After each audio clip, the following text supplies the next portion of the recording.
시청자 여러분 안녕하십니까? 뉴스제이 시작합니다. 언론중재법을 두고 여야 간 대치가 계속되고 있습니다. 국민권익위원회는 국회의원 가족의 부동산 거래 과정에서 법령 위반 의혹의 소지가 적발됐다고 밝혔습니다. 마포구가 기온 상승 문제 해결을 위한 500만 그루 나무 심기를 실천하고 있습니다. 충청권 광역철도 청주도심 통과 노선안의 확정 여부를 가를 사전 타당성 조사가 시작됩니다. 포항시가 2021년 정원 아카데미 개강식을 가졌습니다. 국회 소식입니다.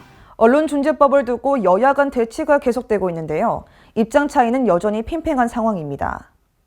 더불어민주당이 지난 25일 새벽 4시경 언론중재법 개정안을 국회 법제사법위원회에서 강행 처리했습니다. 가결되었음을 선포합니다. 국민의힘 의원들은 민주당이 전날부터 법사위 회의를 일방적으로 진행하고 있다며 이날 회의가 속개되고 약 25분 뒤인 새벽 1시쯤 모두 퇴장했습니다. 민주당 마음대로 하려고 그러면은 지난 2년 동안 해왔듯이 그냥 일방적으로 다 일괄상정해서 일괄적으로 방망이 두드리고 나가서요 그냥. 야당은 허위 조작 보도의 고의 중과실을 추정하는 기준이 불분명하고 입증 책임을 언론사에 과도하게 지운다는 점 등을 들어 개정안에 반대해왔습니다. 특히 개정안이 통과되면 언론의 권력 견제 기능을 위축시킬 수 있다고 주장했는데 이에 여당은 이른바 가짜뉴스 피해자를 구제하는 취지의 법안이라며 언론의 자유를 침해하지 않는다고 설명했습니다. 또한 법사위 심사 과정에서 조항을 바꾸기도 했는데요. 이 명백한 고의중과실에서 명백한을 뺐고 고의중과실 추정 조항 가운데 회복하기 어려운 손해를 입은 경우도 삭제했습니다. 이에 국민의힘과 정의당은 물론 언론단체들도 반발하고 있는 상황입니다. 언론재갈법은 절대 다수의 언론인 시민단체 국제사회가 반대하고 있는 악법 중의 악법입니다. 언론의 자유를 침해하고 언론을 통제, 검열하여 국민의 알 권리를 본질적으로 침해하는 법안이기 때문입니다. 지난 25일 김기현 국민의힘 원내대표는 박병석 국회의장을 찾아 비공개 면담을 진행했으며 이후 국회의장께 오늘 당장 본회의를 개회해서 위헌적 요소가 다분한 법안을 전격 처리하는 것은 옳지 않다고 말씀드렸다고 강조했습니다. 이로 인해 25일 국회 본회의가 불발됐는데요. 박병석 국회의장과 김기현 국민의힘 원내대표가 당일 상임 및 통과 법안의 당일 본회의 상정이 절차적 문제가 있다는 데 의견 합의를 받기 때문입니다. 즉, 김 원내대표가 박 국회의장에게 제기한 언론중재법 개정안의 본회의 상정 연기 요청이 받아들여진 것입니다. 한편 국민의힘은 필리버스터 등을 통해 본회의를 저지하겠다고 밝혔습니다. 여야 원내대표는 8월 임시국회 주요 법안들을 일괄 처리하기로 합의한 가운데 계속해서 언론중재법 개정안을 놓고 대치할 것으로 보입니다. 국민권익위원회는 국민의힘 소속 국회의원 중 12명, 열린민중 1명에 대해 본인 혹은 가족의 부동산 거래 과정에서 법률 위반 의혹의 소지가 적발됐다고 밝혔습니다. 국민권익위원회가 국민의힘과 비교섭단체 5곳을 대상으로 부동산 거래 전수조사한 결과 모두 13명, 14건의 법령 위반 의혹이 확인됐다고 밝혔습니다. 국민의힘과 비교섭단체 5당 소속 국회의원, 그리고 그 가족까지 모두 507명입니다. 부동산 거래 보유 과정에서 본인 또는 그 가족의 법령 위반 의혹 소지가 있는 국회의원은 국민의힘 총 12명, 13건이고 열린민주당 총 1명, 1건으로 확인되었습니다. 적발 사례 중 국회의원 본인 관련은 국민의힘 8건으로 확인되며 배우자가 관여된 것이 1건, 부모가 관여된 것이 2건, 자녀가 관여된 것이 2건이었습니다. 이외 열린민주당의 김의겸 의원 또한 본인 관련 의혹이 발견됐다고 알려졌습니다. LH 사태 이후 국민의힘에서도 부동산 위법 거래 의혹이 불거졌습니다. 지난 24일 국민의힘 지도부는 최고위원회의를 열고 7시간이 넘는 회의 끝에 부동산 위법 거래 의혹이 제기된 소속 의원 12명 중 6명에 대해 탈당 권유 및 제명 조치를 결정했습니다. 강기훈, 이주환, 이철규, 정찬민, 최춘식, 한무경 의원의 경우 만장일치로 모두의 뜻을 모아 탈당과 함께 수사에 적극 협조할 것을 요구하기로 하였습니다. 한무경 의원의 경우 다음 의원총회에 제명안을 상정할 것입니다. 국민의힘의 탈당 권유는 당사자가 통지를 받은 날부터 10일 이내 탈당 신고서를 제출하지 않으면 제명 처분으로 넘어가기 때문에 앞서 구두로만 이뤄졌던 더불어민주당의 탈당 권유 조치보다 더 강한 처분으로 해석됩니다. 제명 처분을 받은 한무경 의원은 의원총회에 상정돼 표결 절차를 밟게 됩니다. 국민의힘에서의 제명은 윤리위원회 의결 후 의원총회에서 재적의원 3분의 2 이상 찬성으로 확정된다는 요건을 두고 있어 국민의힘 의원 104명 중 70명 이상이 제명에 찬성해야 제명이 확정됩니다. 한 의원의 제명은 당 지도부의 높은 수준의 처분에도 의원총회에서 부결될 가능성이 커 보입니다. 지난 25일 국민권익위원회에 부동산 불법 의혹이 제기됐던 윤희수 국민의힘 의원이 사퇴했습니다. 대선 예비후보 사퇴는 물론 국회의원직에서 물러나겠다고 밝혔는데요. 부동산 투기 의혹으로 여야 의원들 중 의원직의 자진 사퇴 선언은 처음입니다. 저희 아버님의 농지법 위반 의혹으로 국민 여러분께 심려를 끼치게 돼서 송구스럽습니다. 저는 이 시간부로 대통령 후보 경선을 향한 여정을 멈추겠습니다. 또한 국회의원직도 다시 서초갑 지역구민과 국민들께 돌려드리겠습니다.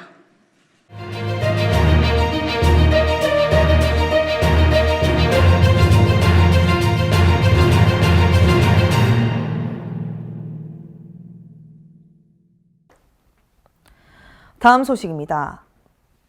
국민권익위원회 조사에서 부동산 관련 불법 의혹이 제기된 국민의힘 윤희숙 의원이 25일 대통령 후보 경선에서 물러나고 의원직까지 사퇴하겠다고 선언했습니다. 이에 대한 앵커 브리핑 시작합니다. 권익위로부터 문제가 있는 것으로 지목된 여야 의원 25명 중 사퇴한 모습을 보여준 것은 처음인데요. 이에 대한 각 언론사별로 어떤 반응이 나타나는지 살펴보겠습니다. 일본은 윤 의원의 부친이 세종시 산동지에서 직접 농사를 짓지 않아 농지법을 위반했다는 의심을 받았다고 말했습니다. 더 나아가 지역구 의원의 사직안은 국회 본회의 표결을 거쳐야 확정되기 때문에 윤 의원의 사직이 실현될지 의문이라는 회의적인 시선도 있다고 설명했는데요. 이번 계기로 대선 주자들의 부동산 거래도 더욱 엄격히 검증해야 한다고 밝혔습니다. 계속해서 비일보 의견 살펴보겠습니다. 비일보에 따르면 윤 의원은 아버지가 위법한 일을 하지 않았을 것이라 믿지만 염치와 상식의 정치를 주장해온 제가 신의를 지키고 자식된 도리를 다하는 길이라고 했다며 의원직 사퇴와 대선 후보 경선 사퇴의 뜻을 밝혔다고 설명했는데요. 작년 민주당의 일방적인 임대차 3법 통과에 맞섰던 나는 임차인입니다. 연설 때문에 정치적 상징성을 갖게 된 윤 의원으로선 그런 걱정을 했을 것이다라고 덧붙였습니다. 마지막으로 민주당은 투기 의혹이 제기된 의원 12명에 대해 탈당 권유를 조치했지만 현재 당을 나간 사람은 비례대표 의원 2명이 전부다라고 말했습니다. 마지막으로 시일보 이어가겠습니다. 시일보는 국민권익위원회 조사에서 부동산 관련 위법 의혹이 제기된 국민의힘 윤희숙 의원이 25일 의원직 사퇴와 대선 불출마를 선언한 것은 이례적이라고 밝혔습니다.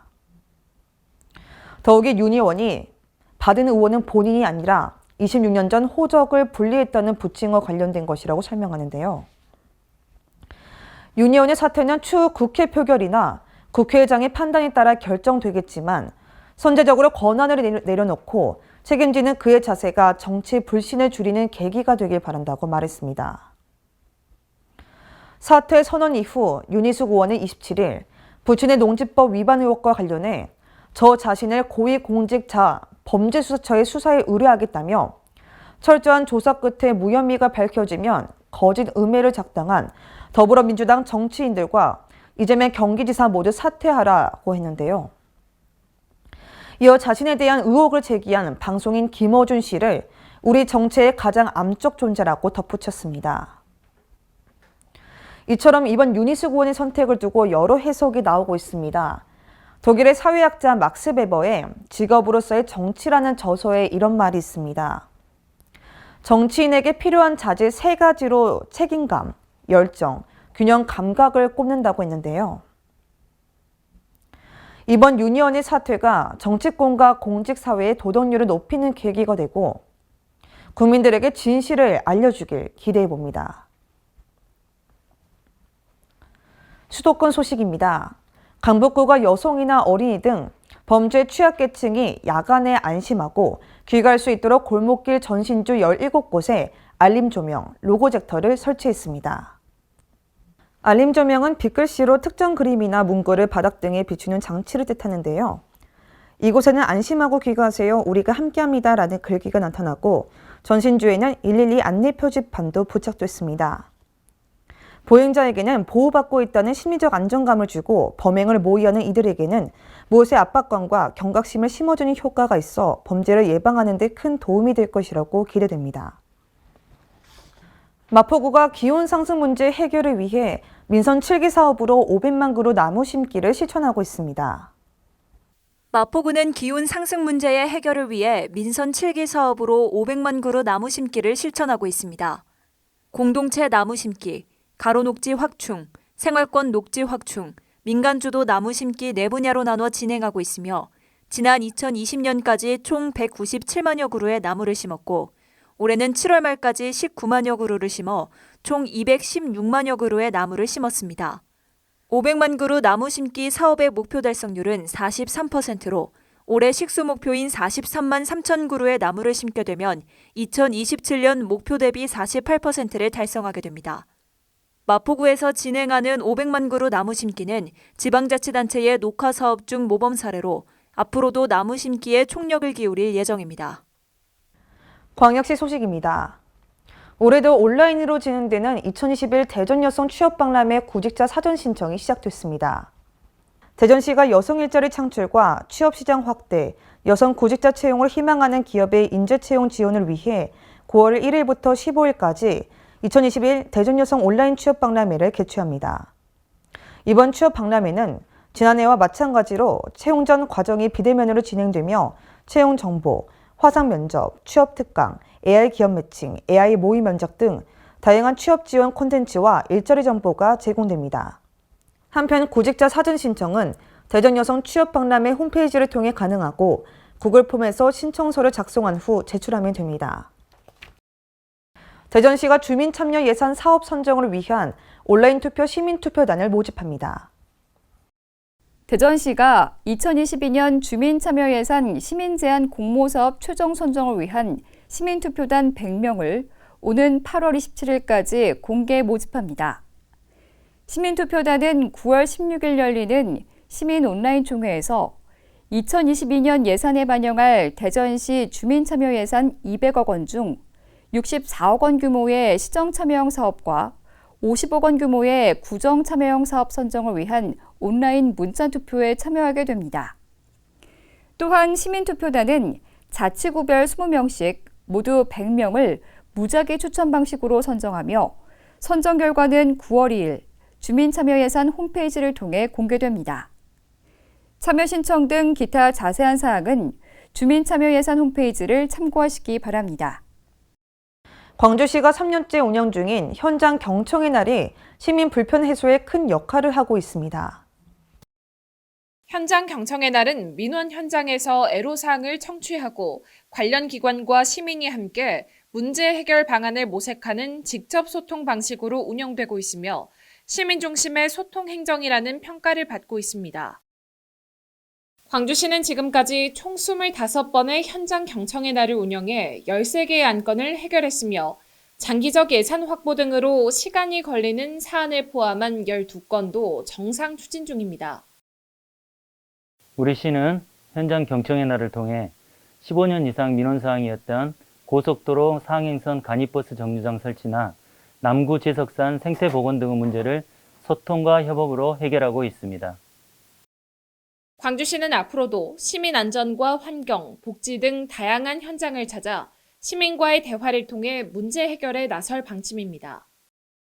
광주시가 2025 세계 양궁 선수권 대회 유치위원회 출범식을 개최하고 대회 유치에 시동을 걸었습니다. 출범식에서 광주시는 대한양궁협회와 대회 유치 등을 위한 업무 협약을 체결했으며 올림픽 양궁 최다 메달리스트인 기보배 선수를 홍보대사로 위촉해 광주 명예 홍보대사인 안산 선수와 대내외 홍보에 나서게 됩니다. 유치위원회는 정치, 경제, 교육, 체육계 등 97명으로 구성됐으며 공동위원장인 이용섭 광주광역시장, 정의선 대한양궁협회 회장과 함께 사회적 공감대 형성과 대외 협력 등 본격적인 유치 활동을 펼칠 예정입니다. 광주시의 2025 세계 양궁 선수권대 유치는 대한민국과 광주가 스포츠 선진국, 스포츠 선진 도시로 도약하는 데 큰 계기가 되리라고 기대합니다. 개최 도시 결정은 12월에 최종 발표될 예정이며 광주시는 국제대회 개최 경험이 풍부하고 올림픽 양궁 금메달리스트 6명을 배출한 양궁의 메카인 만큼 대회 유치가 희망적일 것으로 기대하고 있습니다. 강원도 소식입니다. 강원 평창군이 소셜미디어를 활용한 군정 홍보 활성화를 위한 제3기 SNS 서포터즈와 국민 명예기자를 위촉했습니다. 이날 위촉식은 신종 코로나 바이러스 감염증 확산 여파로 부문별 대표 인원만 참석한 가운데 간소하게 진행됐습니다. 위촉된 SNS 서포터즈와 명예기자는 평창 이야기와 평창군 공식 블로그, 인스타그램, 페이스북, 유튜브 등 SNS를 통해 평창 소식을 알리는 메신저 역할을 할 것이라고 기대됩니다. 특히 이번 제3기의 SNS 서포터즈는 지원자 개개인의 전문성과 특기를 극대화해 군정 홍보에 특별함을 더하고자 블로그 및 인스타그램 부문과 유튜브 부문으로 나눠 모집을 진행했으며 보다 다양한 방식의 홍보 활동이 진행될 예정입니다. 향후 횡성의 인구 유입을 위한 기반 조성을 위해 추진되는 횡성 앞들 2지구 도시개발 사업의 2차 주민 설명회가 열렸습니다. 횡성 앞들 2지구 도시개발 사업은 횡성읍 읍상리 475번지 일원, 약 14만 2,306제곱미터 부지에 단독주택과 공동주택, 근린생활시설 및 기타 공공시설을 조성하게 됩니다. 군은 2019년 8월에 도시개발구역 지정 및 개발계획 수립 용역에 착수하여 2020년 10월에 개발계획안을 수립하였으며 3월 10일 1차 주민설명회를 개최했는데요. 이번 2차 설명회에서는 지난 설명회에서 접수된 주민 의견을 수렴하여 사업 방식에 따른 토지 보상 금액 및 세금 관련 사항 등의 비교 검토 등 보완과 함께 보다 다양한 주민 의견을 청취하는 데 초점을 맞췄습니다. 충청도 소식입니다. 충청권 광역철도 청주도심 통과 노선안의 확장 여부를 가를 사전 타당성 조사가 시작됩니다. 충북도는 노선안 최종 발표까지 면밀히 대응해 조속히 추진될 수 있도록 최선을 다하겠다고 밝혔습니다. 대전에서 세종을 거쳐 충북을 연결하는 광역철도가 국토부 비수도권 광역철도 선도 사업에 선정됐습니다. 국토부는 지난 7월 5일 확정 고시한 4차 국가철도망 구축 계획에 반영된 전국 11개 비수도권 광역철도 사업 중 지역 균형 발전 효과 등을 검토해 권역별 1개 사업, 총 5개 선도 사업을 지난 17일 발표했습니다. 이에 따라 충청권 광역철도 청주도심 통과 노선안의 확정 여부를 가를 사전 타당성 조사가 시작됩니다. 충청권 광역철도에서 청주도심 통과가 배제된 뒤 충청북도는 청주도심 경유노선의 조기 결정을 중앙정부와 정치권에 건의해왔습니다. 특히 소유자 확보와 광역철도 기능을 수행하기 위해서는 청주도심 10km 외곽에 있는 충북선 활용노선이 아닌 청주도심 경유노선이 반드시 필요하다고 강조했습니다. 아울러 지난해 행복청이 추진한 타당성 조사 결과도 청주도심 경유노선의 경제성과 수요가 기존 충북선 활용노선보다 훨씬 높게 나온 사례가 있어 충북의 주장을 뒷받침했습니다. 청주 도심을 통과하는 충북 도민의 염원도 간절했습니다. 시민사회단체와 경제계 등 각계각층의 요구가 이어져 왔고 55만 도민 서명을 이뤘습니다. 충청북도는 청주 도심 경유노선 확정 가능성이 매우 크지만 최종 발표까지 면밀히 대응해 조속히 추진될 수 있도록 최선을 다하겠다고 말했습니다. 경상도 소식입니다. 제76주년 광복절을 맞아 양산 출신의 독립운동가 윤현진 선생의 서거 100주년 추모 행사가 열리고 있습니다. 우산 윤현진 선생은 1892년 9월 16일 상북 소토에서 태어나 일본 메이지 대학 유학 중 국권 회복운동을 전개했으며 1919년 3.1운동 만세운동 후 상해로 망명해 대한민국 임시정부 조직에 참여하고 초대 재무차장을 지내며 광복에 혼신을 다하다 1921년 9월 17일 만 29세의 젊은 나이로 급병으로 서거했습니다. 양산시립중앙도서관은 9월 30일까지 윤현진 선생 사진 전시 독립운동사 특강을 마련했으며 시립박물관은 특별기획전 우산 윤현진을 선생의 서거일인 9월 17일부터 12월까지 여는 등 다양한 부대 행사와 학술대회를 계획하고 있습니다. 양산시는 또 선생의 일대기를 정리한 영상을 제작해 이달 말 양산시 공식 유튜브에 게시할 예정입니다. 녹색 식물과 함께 코로나19에 갇힌 마음을 치유합니다. 정원 문화를 배우며 힐링의 시간을 가지고 또 식물이 주는 긍정적 효과로 몸과 마음의 위안을 얻는다고 하는데요. 2021 정원 아카데미 개강 소식입니다. 포항시가 2021년 정원 아카데미 개강식을 가졌습니다. 정원 아카데미는 포항 그린웨이 프로젝트의 일환으로 정원 산업을 활성화하고 정원 문화에 대한 시민들의 높은 관심을 충족하고자 마련됐으며 시민들에게 큰 호응을 얻고 있습니다. 이번 아카데미는 8월 18일부터 10월 말까지 매주 수요일마다 정원 분야에 대한 다양한 활동을 하고 있는 전문가들이 이론부터 실습까지 함께하며 홈 가드닝 트렌드에 대한 정보를 제공합니다. 이외에도 주민 참여형 정원 가꾸기, 정원 식물의 종류와 특성, 정원 연출 기법과 계획 등 다양한 강의가 예정돼 있습니다. 포항시는 정원에 대한 시민들의 관심이 높아짐에 따라 일상생활 속 정원 문화를 확산시키기 위한 다양한 프로그램을 계획하고 있으며 살고 싶고 머물고 싶은 도시를 향한 그린웨이 프로젝트를 꾸준히 추진할 예정입니다. 전라도 소식입니다. 여수시 오충사와 이순신 자당 기거지가 전라남도 지정문화재, 문화재 자료 제295호로 지정됐습니다. 이번에 지정 고시될 문화재는 여수 오충사 관련 유적으로 오충사와 정대수비, 이순신 자당 기거지 세 곳이 하나의 문화재로 지정됐습니다.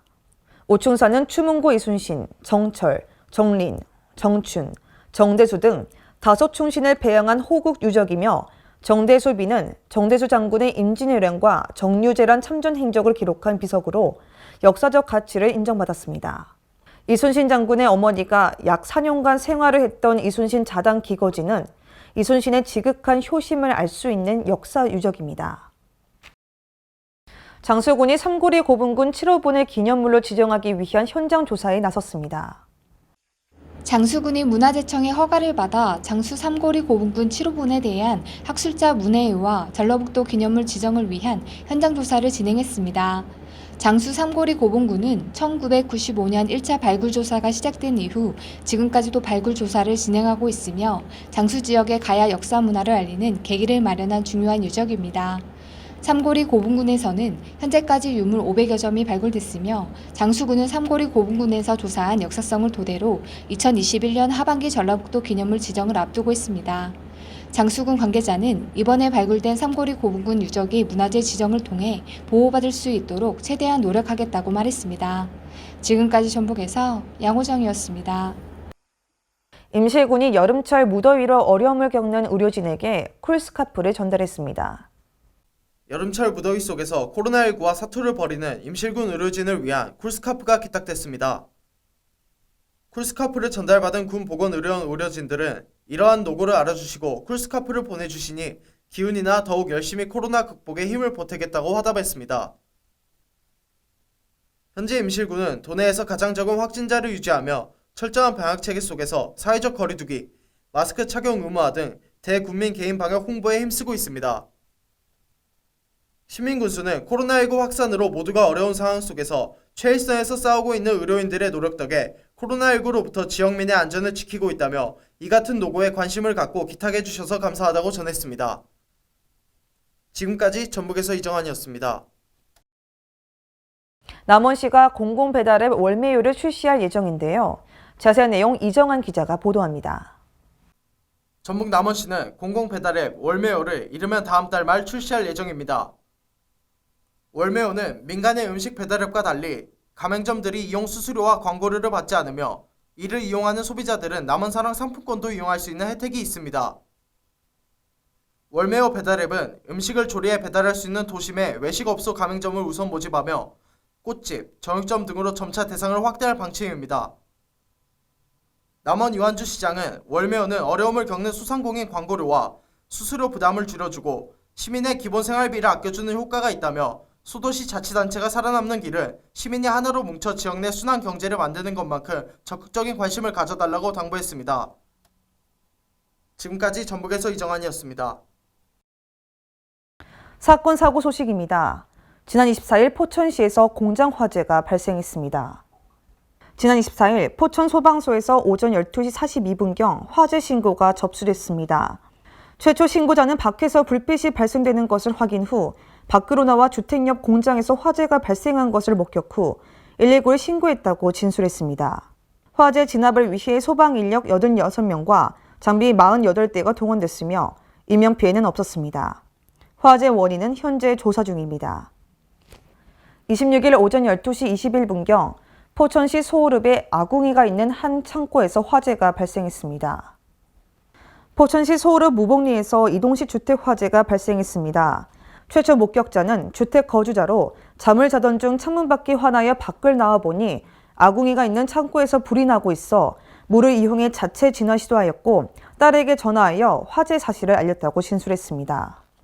화재 진압을 위해 소방 인력 33명과 장비 14대가 동원됐으며 인명피해는 없었습니다. 화재 원인은 현재 조사 중입니다.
이제 8월이 끝나고 가을이 다가오는 9월이 찾아왔습니다.